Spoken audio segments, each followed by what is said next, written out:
So today we're going to talk about some of the top things that I look for when someone comes in and we start talking about their pain. Oftentimes, this is during a new patient assessment, but say you've been seeing me in the past or have a new thing come up and we sit down and have a dialogue about it.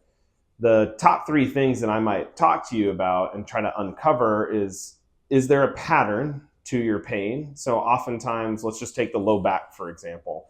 People will come in, they'll say, yeah, my back's been hurting. I have maybe pain across my back or maybe down into a hip or both hips or what have you.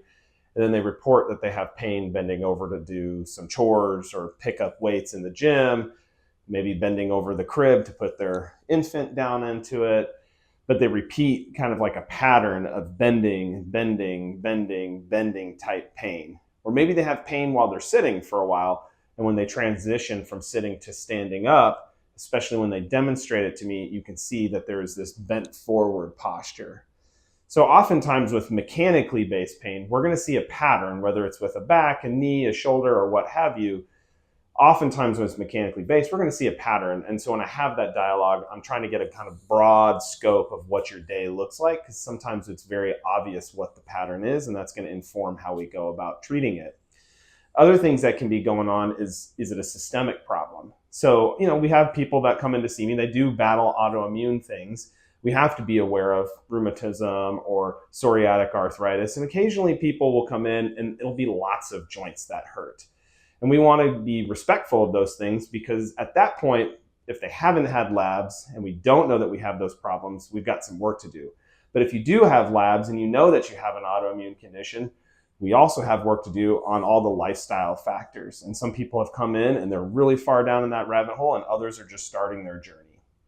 And then the third and final thing that I like to talk a lot about, at least in the beginning stages, is how did this complaint come on? Was it acute? Did it come on super fast? Oftentimes those things are with sporting-like injuries or potentially trauma, or maybe you're in a car accident. Or was it a gradual onset? Was it really slow? And then we start talking about what is it related to? Maybe you play a lot of tennis and it's slowly been coming on, my shoulder's just not recovering, and now it hurts. Well, I made a change to how I'm serving, and then we got to go back to the drawing board. Maybe that change wasn't the right change. Or maybe we're playing a lot right now. We've got a bunch of matches or tournaments coming up, or it's the beginning of season play. We took all of Christmas and New Year's off. But those are all clues that help inform me. Is that a volume problem? Do we do too much too soon?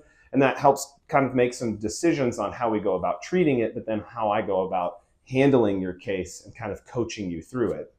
So if you're struggling with any aches and pains and you're not exactly sure what to do or where to start, reach out and be happy to help. We can kind of figure out where we need to go from there.